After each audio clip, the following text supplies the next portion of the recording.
온라인 예배 에티켓. 당신은 준비된 예배자입니까? 지금 당신의 복장은?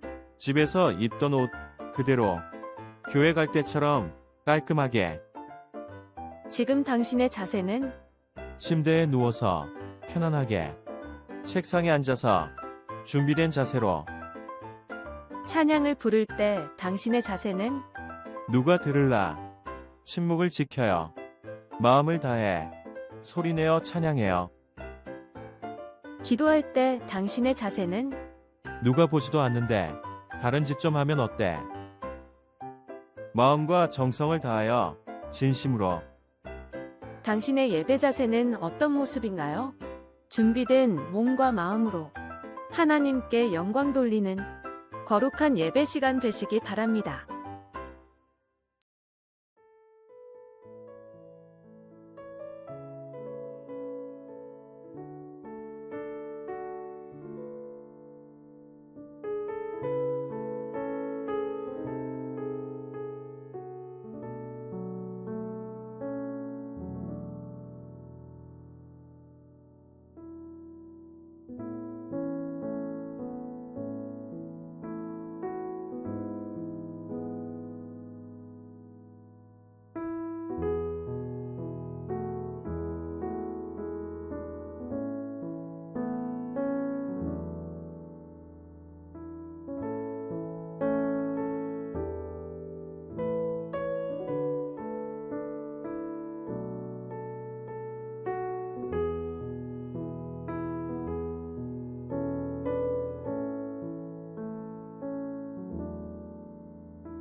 안녕하십니까? 우리 사랑하는 동탄사는 성도 여러분, 안식 후 3일 화요예배에 오신 여러분들을 진심으로 환영합니다.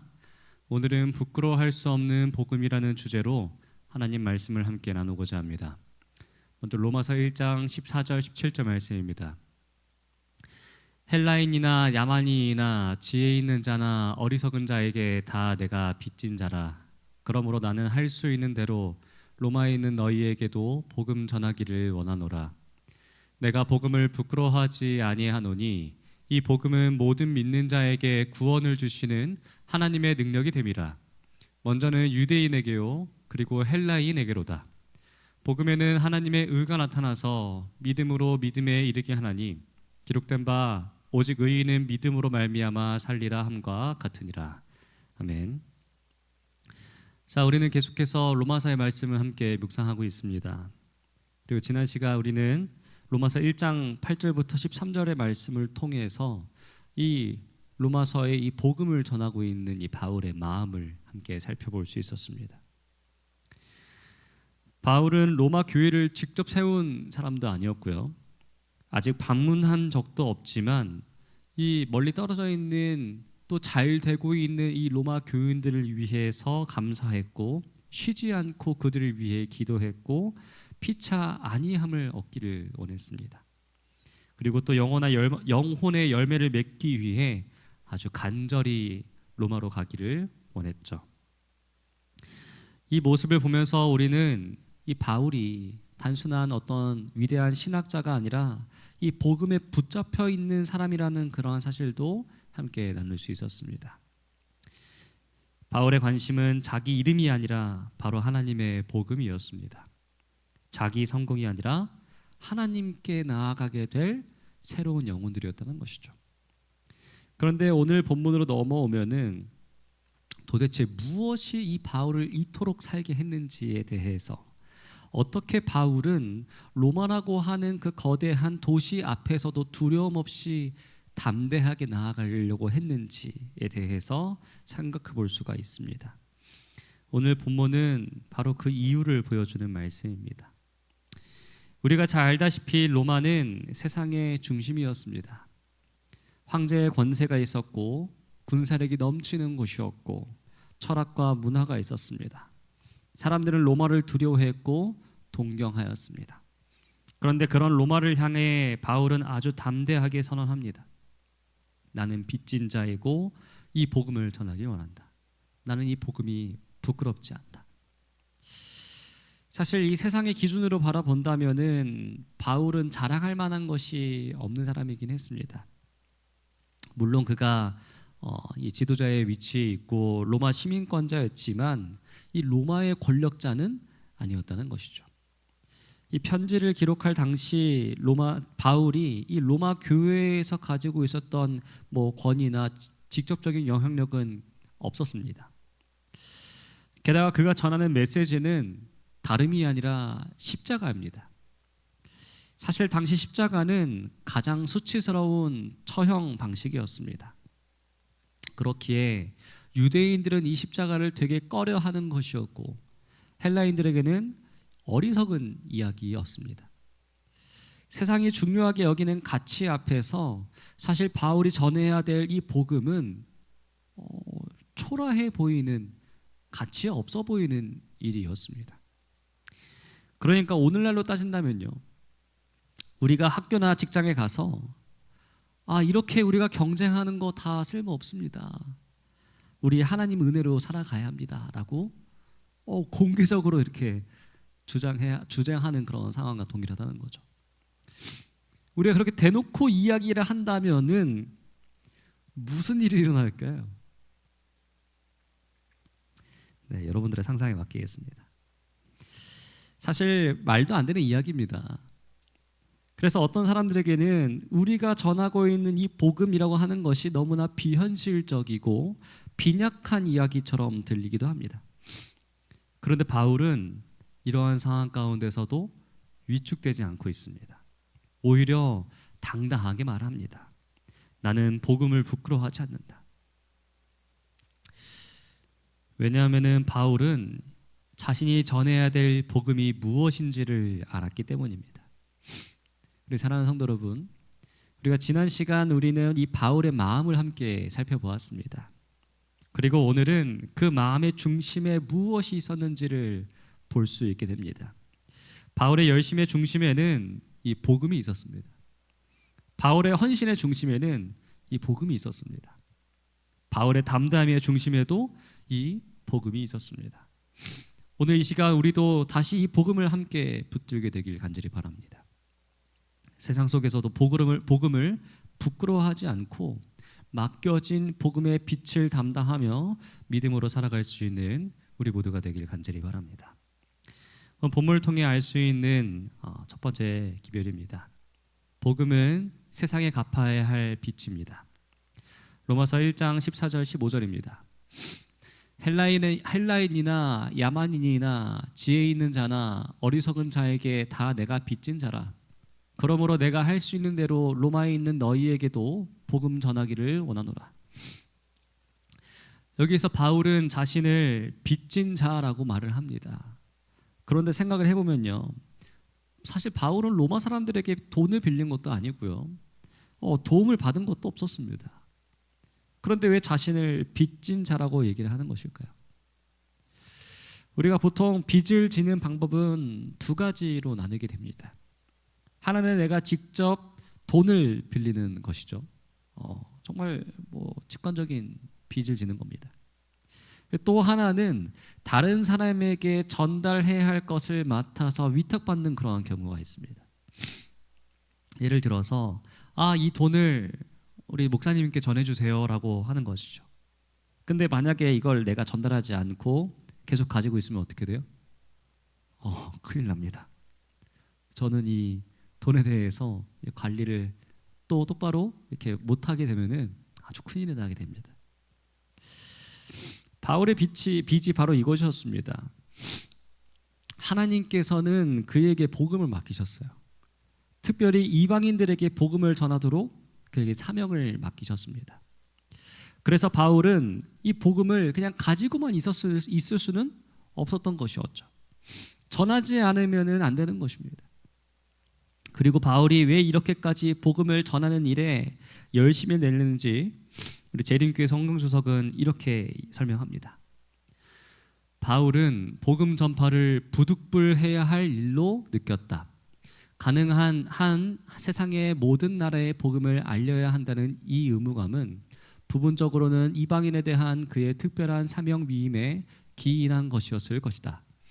이와 유사한 의무가 구원의 지식에 참여하는 복을 받은 이 땅의 모든 그리스도인에게도 지워져 있다. 바울에게 있어서 이 복음 전도는 하면 좋고 안 해도 되는 그런 선택이 아니었습니다. 부득불 반드시 해야 하는 일이었습니다. 왜냐하면은 그는 자신이 얼마나 큰 은혜를 받았는지 깨달은 사람이었기 때문이죠. 사람이 정말 은혜를 경험하면은 가만히 있을 수가 없는 것입니다. 지난 일요일 날 우리 교회 성도님들과 함께 이 속리산에 함께 다녀왔습니다. 이 속리산이라고 하기에 이 이름만 듣고 또 국립공원이지 않습니까? 그 입구에서부터 오늘 진짜 힘들겠다 이런 생각이 딱 드는 거예요. 그럼 각오를 하면서 등산을 시작했습니다. 근데 다행히도 그렇게 힘든 산은 아니었었어요. 그래도 계속해서 올라가면서도 언제 끝이 보이나 이러한 생각을 하고 있는데 정상에서 내려오는 어떤 한 아저씨 한 분이 우리 일행에게 이렇게 얘기를 하는 겁니다. 이제 얼마 안 남았습니다. 조금 더 이쪽으로 올라가면은 정상 나올 거예요. 힘내세요라고 하더라고요. 그런데 이 이야기를 하는 이 아저씨의 표정이 너무나 밝아 보였습니다. 사실 이 아저씨 우리 얼굴을 본 적도 없고 생판 모르는 남이거든요. 근데 뭐가 그렇게 기쁘다고 이렇게 얘기를 하는지 지금 생각해 보면 신기합니다. 사실 우리 성도님들도 이러한 경험을 여러 번 접해 보시기도 하고 또 여러분들이 그 주체가 되신 적이 있을 것이라는 생각이 됩니다. 저는 보통 이런 경험은 산이나 어떤 힘든 운동을 하는 경우에 많이 겪었습니다. 왜 그럴까요? 왜 생판 모르는 사람한테 이렇게 막 아주 기쁜 마음으로 빨리 졸라가라 이렇게 얘기하는 걸 할 수 있는 것일까요?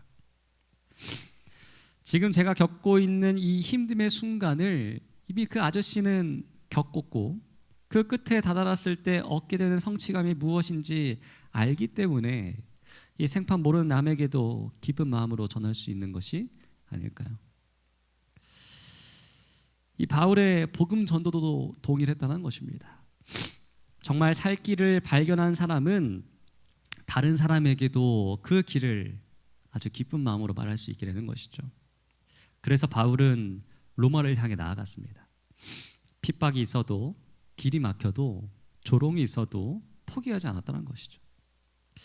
복음은 혼자 간직하는 것이 아니라 전해야 하는 생명의 소식이었기 때문입니다. 그래서 우리가 조금 전에 읽었던 이 주석은 아주 중요하게 말을 합니다. 이 사명은 우리 바울만의 사명이 아니라 구원의 지식에 참여하는 복을 받은 모든 그리스도인들에게 해당된다는 것이죠.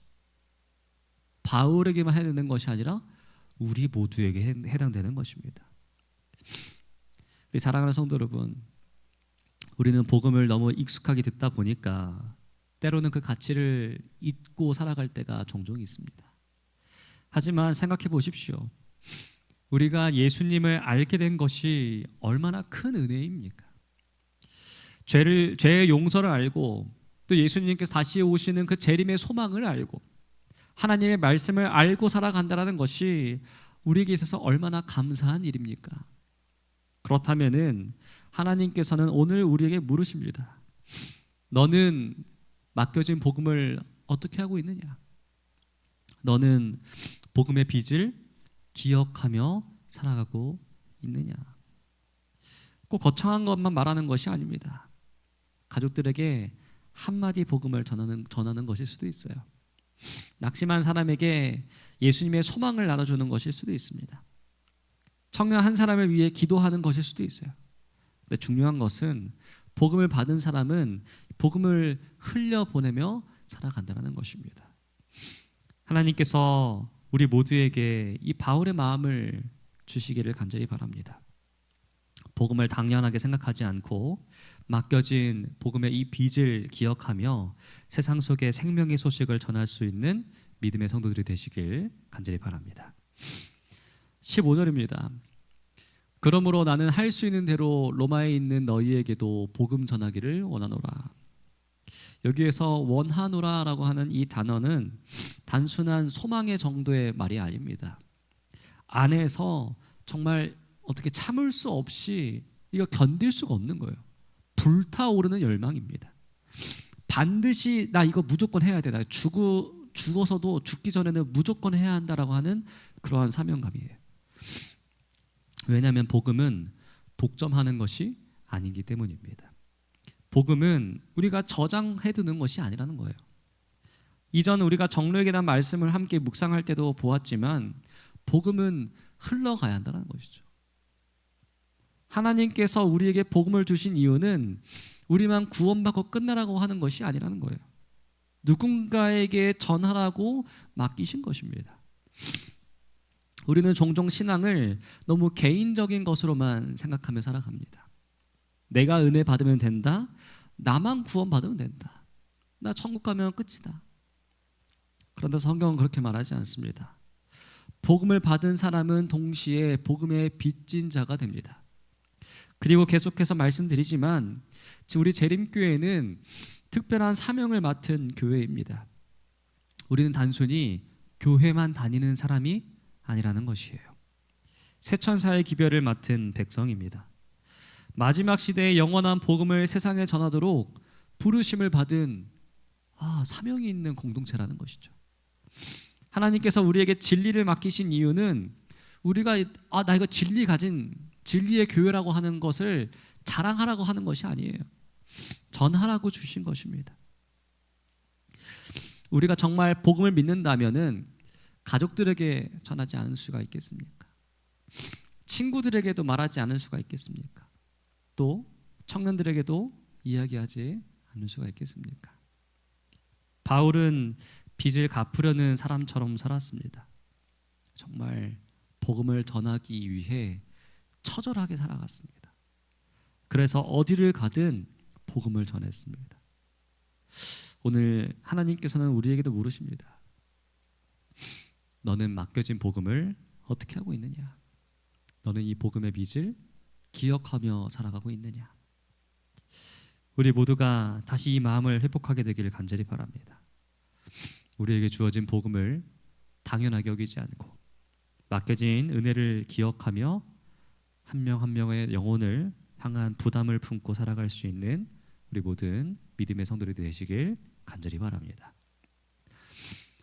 본문을 통해 알 수 있는 두 번째 기별입니다. 복음은 구원을 주시는 하나님의 능력입니다. 16절입니다. 내가 복음을 부끄러워하지 아니하노니 이 복음은 모든 믿는 자에게 구원을 주시는 하나님의 능력이 먼저는 유대인에게요 그리고 헬라인에게로다. 이제 바울은 더 놀라운 선언을 합니다. 지금까지 본인이 얘기하겠던 이 복음에 대해서 복음을 부끄러워하지 않는다라고 얘기를 해요. 바울이 왜 이런 말을 했을까요? 사실 복음은 세상의 기준으로 보면은 부끄러워 보일 수 있어요. 십자가는 처형 도구였습니다. 로마에서는 가장 수치스러운 죽음 방식이었습니다. 그런데 바울은 그 십자가를 자랑하는 거예요. 이 복음을 믿는 모든 자에게 구원을 주시는 하나님의 능력이 됩니다. 여기서 능력이라고 하는 단어는 헬라어로 두나미스라고 하는 단어입니다. 이 두나미스에서 다이너마이트라고 하는 이 단어가 파생되게 됩니다. 복음은 단순한 종교 지식이 아니에요. 어떤 철학도 아닙니다. 도덕 강의도 아닙니다. 실제로 사람을 변화시키는 하나님의 엄청난 능력입니다. 죄인을 변화시키고 무너진 사람을 일으킵니다. 이 다이너마이트, 정말 이 작은 이 화약 덩어리 하나가 이 건물들을 다 무너뜨릴 수 있을 만큼 큰 영향력을 미치는 것처럼 복음도 엄청난 힘이 있는 것이죠. 왜 우리가 이러한 능력이 큰 복음을 부끄러워하지 않을 수 있습니까? 복음이 실제로 사람을 살리는 능력이 있기 때문입니다. 바울은 이것을 자신의 삶에서 경험했습니다. 그는 교회를 핍박하는 사람이었어요. 스데반의 죽음에 동의하던 사람이었습니다. 그런데 복음이 그를 완전히 다른 사람을 바꿔놓았습니다. 복음을 통해 하나님께서는 우리를 죄 없다라고 말씀만 하시는 분이 아니라는 것이에요. 우리를 사도 바울처럼 완전히 실제로 새롭게 변화시킬 수 있는 분이십니다. 우리는 이것을 칭의와 성화라고 얘기를 합니다. 하나님께서는 죄인을 믿음으로 의롭다 하실 뿐만 아니라 그 사람 안에 새로운 삶을 시작할 수 있게 도와주십니다. 그래서 복음은 단순히 천국으로 가는 티켓이 아닙니다. 오늘 우리의 삶을 바꾸는 능력입니다. 우리가 이 복음을 제대로 받아들이게 된다면요, 우리의 말이 변하게 됩니다. 우리의 생각이 변화되게 시작되고요, 우리의 삶의 방향이 달라지게 됩니다. 죄를 대하는 태도가 달라지고 매일의 삶 가운데 예수님을 닮아가려고 하는 그러한 마음이 생깁니다. 물론 복음을 알고 있는 우리이지만 그래도 여전히 연약합니다. 넘어질 때도 있어요. 왜냐하면 우리는 완벽한 사람이 아니기 때문에 그렇죠. 죄인이기 때문에 어쩔 수가 없습니다. 하지만 너무나 감사한 것은 이 복음은 우리를 포기하지 않으신다는 것입니다. 하나님은 우리를 계속해서 변화시키길 원하십니다.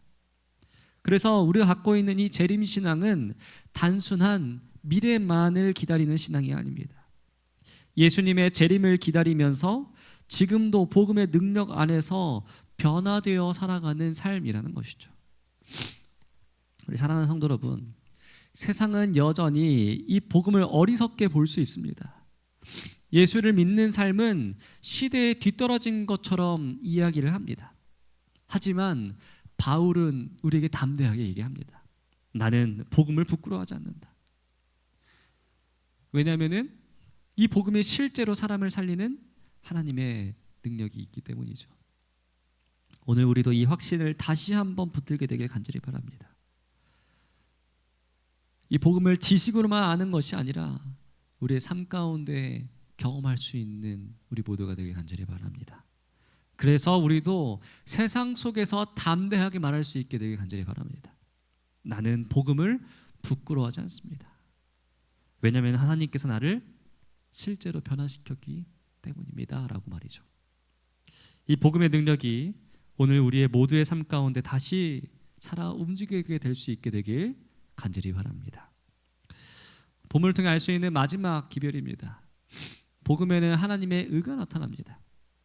17절입니다.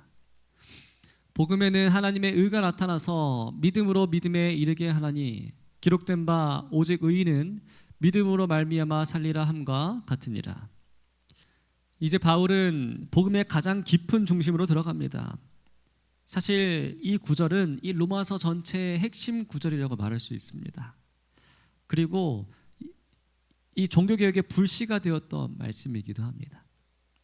마르틴 루터도 바로 이 말씀을 통해서 복음의 진짜 의미에 대해서 깨닫게 됩니다. 원래 루터는 하나님을 사랑하기보다는 두려워하는 사람이었어요. 그래서 정말 율법주의자였습니다. 왜냐하면 하나님의 의라는 말을 들을 때마다 자신을 심판하시는 기록 거룩한 하나님만을 떠올랐기 때문입니다.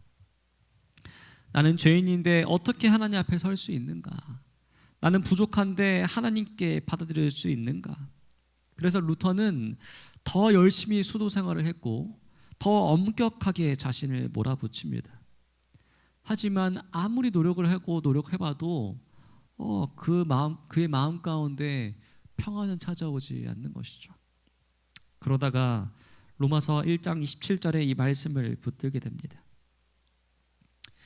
하나님의 의는 죄인을 정죄하기 위함이 아니라 하나님께서 죄인을 의롭다 하시기 위해 주시는 의라는 사실을 이 마르틴 루터는 깨닫게 됩니다. 그리고 마치 천국의 문이 열리는 것 같았다라고 이 구절을 쭉 묵상한 뒤에 이렇게 고백을 하게 됩니다. 우리 사랑하는 성도 여러분, 사실 많은 사람들이 지금도 하나님께서 우리에게 주시는 이 의에 대해서 오해를 합니다. 내가 착하게 살아야 하나님이 나를 사랑하신다. 내가 잘해야 하나님께 인정받는다. 이러한 생각 속에서 우리가 신앙생활을 할 때가 종종 있다는 것이죠. 더군다나 이러한 모습은 우리 재림교회 안에서도 더 두드러지게 나오는 특징이기도 합니다. 그래서 어떤 성도님들은 늘 불안합니다. 어떤 사람은 하나님 앞에 자신 있게 나아가지 못합니다. 어떤 사람은 신앙생활을 기쁨이 아니라 무거운 짐처럼 느끼기도 합니다. 자꾸 의로 하나님 앞에 서려고 하기 때문이죠. 하지만 성경은 우리에게 분명하게 말합니다. 우리는 스스로 의로워질 수 없다는 것이에요. 우리가 아무리 노력해도 우리에게 있는 이 죄의 문제를 해결할 수가 없다는 것이죠. 착한 행동 몇 개로 죄의 문제가 없어지는 것이 아니라는 것입니다. 종교적인 열심만을 가지고 우리가 이 죄의 문제에서 해방될 수 있는 것이 아니라는 것이에요. 성경은 모든 사람이 죄 아래에 있다고 얘기를 합니다. 그래서 인간은 자기 힘으로 하나님께 나아갈 수가 없는 것이죠. 그런데 하나님께서 길을 열어주셨습니다. 바로 예수 그리스도의 십자가이죠. 하나님께서는 죄를 대충 넘기시는 분이 아닙니다. 죄를 가볍게 여기시는 분도 아니고요. 하나님은 공의로우신 분이시기 때문에 그렇습니다. 그렇기에 죄의 값은 반드시 다루어져야 했습니다. 그런데 동시에 죽을 수밖에 없게 된 우리를 버리실 수밖에 없는 이 하나님이시지만 이러한 죄인을 사랑하셨습니다. 그래서 십자가에서 놀라운 일이 일어났죠. 예수님께서 우리의 죄를 대신 지셨고 우리는 예수님의 의를 선물로 받게 되었습니다. 이것이 바로 복음이라는 것이죠. 우리는 우리의 의로 구원받는 것이 아닙니다. 예수님의 의로 구원받는 것입니다. 그래서 이것을 믿음으로 말미암는 의라고 얘기를 합니다. 여기에는 우리의 어떠한 자랑이 들어올 수가 없는 것이죠. 우리의 공로가 들어올 수 없는 겁니다. 오직 하나님의 은혜입니다. 우리 사랑하는 성도 여러분, 이것이 얼마나 놀라운 은혜입니까? 우리는 하나님께 나아갈 자격이 없는 사람들이었습니다. 그런데 하나님께서 우리에게 먼저 찾아오십니다. 우리를 위해 십자가를 지셨고, 그리고 믿는 자에게 예수님의 의를 입혀주셨습니다. 마치 더러운 옷을 입고 있는 사람에게 왕이 이 깨끗한 옷을 입혀주는 것과 동일한 것이죠. 그래서 하나님께서 우리를 보실 때 우리의 실패와 죄만을 보시는 것이 아니라 예수님께서 우리에게 입혀주신 그분의 의의 옷을 보시는 것입니다. 이것이 복음의 핵심이죠. 그런데 바울은 여기서 멈추지 않습니다. 믿음으로 믿음에 이르게 하나니, 이 말은 단순히 구원의 시작만 믿음이다라는 뜻이 아닙니다. 신앙의 전 과정이 믿음이라는 뜻이라는 거예요. 처음 예수님께 나아갈 때도 우리가 믿음을 가지고 나아가야죠. 죄의 용서를 받을 때에도 우리가 믿음이 필요합니다. 예수님께서 나의 죄를 사해 주셨구나라고 하는 그런 믿음. 또 우리가 그 모든 것을 깨닫고 살아가는 오늘 하루에도 이 믿음이 필요한 것입니다. 오늘 하루 나를 살리시는 그 하나님의 은혜에 대해서 우리가 믿고 살아가는 것이죠. 시험 가운데 견디는 것도 믿음입니다. 어려운 가운데서도 하나님이 나를 보호하고 계시구나, 나를 인도하고 계시구나라고 하는 그 사실을 믿으면서 살아가는 거잖아요. 끝까지 하나님을 붙드는 것도 믿음입니다. 사실 이렇게 어려운 상황 가운데 우리가 하나님을 믿는 것 너무나 어려운 일입니다. 하지만 그것을 우리 눈에 보이지 않지만 굳건히 믿으면서 나아가는 우리의 신앙생활, 이것이 믿음입니다. 그래서 바울은 하박국의 말씀을 인용합니다. 오직 의인은 믿음으로 말미암아 살리라. 하박국 2장 4절입니다. 보라, 그의 마음은 교만하며 그 속에서 정직하지 못하나 의인은 그의 믿음으로 말미암아 살리라. 이 하박국 2장 4절에 대한 우리 재림교회 성경주석의 내용입니다.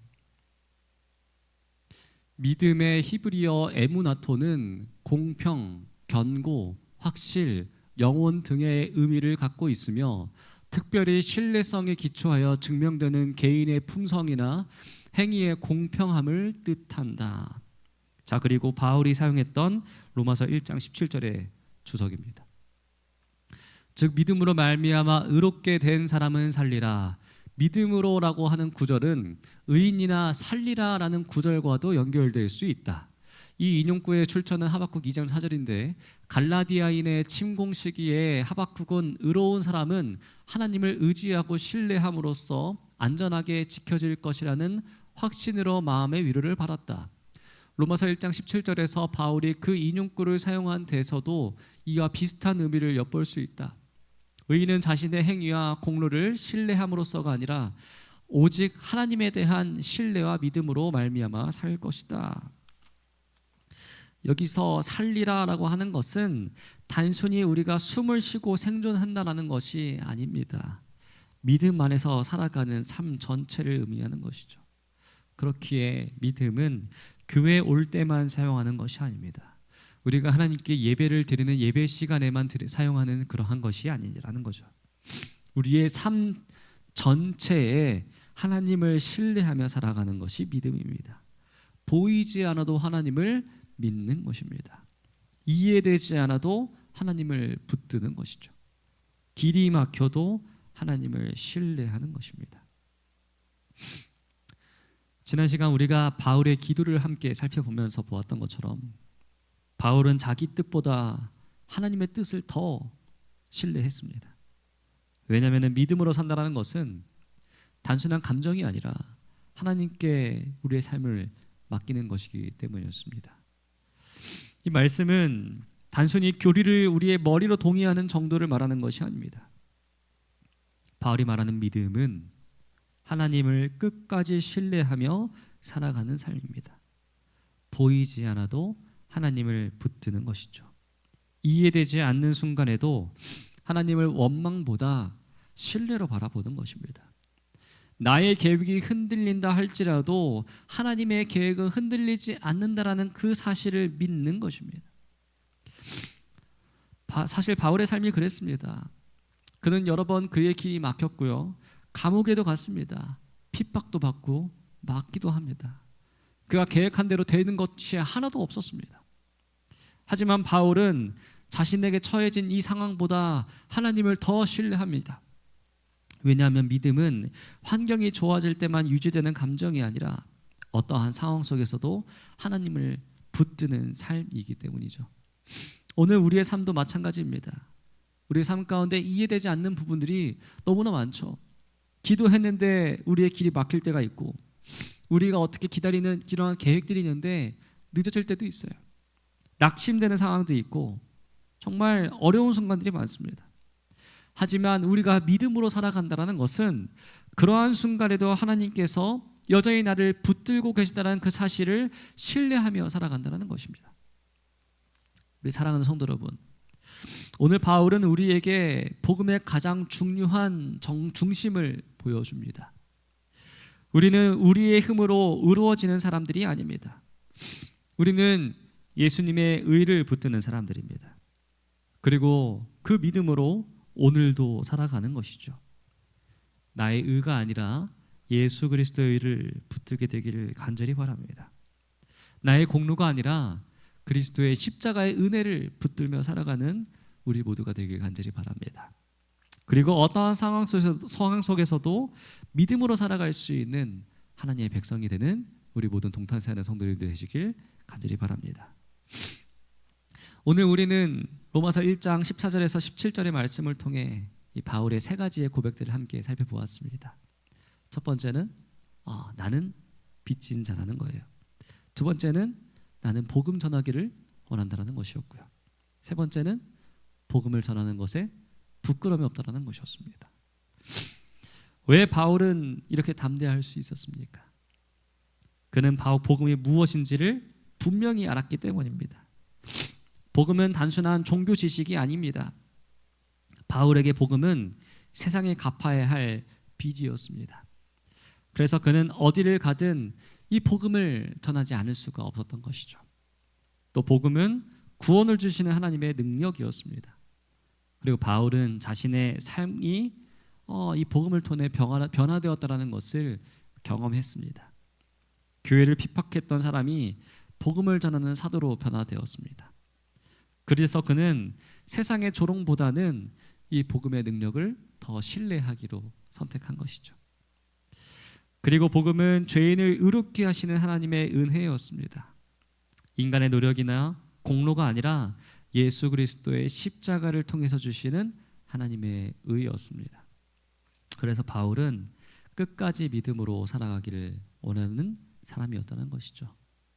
우리 사랑하는 성도 여러분, 오늘날 세상은 여전히 이 복음을 어리석게 봅니다. 예수 믿는 삶을 시대에 뒤떨어지는 것처럼 말할 수 있어요. 신앙을 부끄럽게 여기도록 만들 때도 있습니다. 하지만 복음은 여전히 하나님의 능력입니다. 지금도 사람을 살리는 하나님의 능력입니다. 지금도 무너진 우리의 인생을 회복시켜 줄 수 있습니다. 지금도 우리를 변화시킬 수 있습니다. 그리고 지금도 우리를 믿음으로 살아갈 수 있게 만들어 주신다는 것이죠. 그래서 하나님께서는 오늘 우리에게도 이 바울의 고백을 원하십니다. 나는 복음을 부끄러워하지 않습니다. 나는 복음의 빚진 자입니다. 나는 할 수 있는 대로 복음을 전할 수 있게 되길 원합니다. 하나님께서 우리에게 맡겨주신 이 복음을 붙들고 살아갈 수 있는 우리 모두가 되길 간절히 바랍니다. 세상 속에서도 담대하게 예수님을 드러내고 믿음으로 살아가면서 한 영혼을 향한 우리의 부담을 품고 살아갈 수 있는 우리 모든 동탄세하는 성도님들이 되시길 간절히 바라면서 오늘 말씀 마치도록 하겠습니다. 감사합니다. 기도하겠습니다.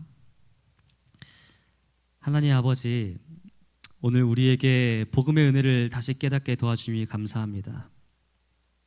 바울처럼 복음을 부끄러워하지 않을 수 있는 믿음을 주시고 맡겨주신 이 복음의 빚을 기억하며 살아갈 수 있게 도와주시옵소서. 세상의 시선보다는 하나님의 능력을 더 신뢰하게 하시고 어떠한 상황 속에서도 믿음으로 살아갈 수 있는 하나님의 백성 되게 도와주시옵소서. 오늘 우리의 삶을 통해서 예수님을 드러나게 도와주시고 한 영혼을 사랑하는 마음을 우리 안에 부어 주시옵소서. 사랑이 많으신 예수 그리스도의 이름으로 간절히 기도합니다. 아멘.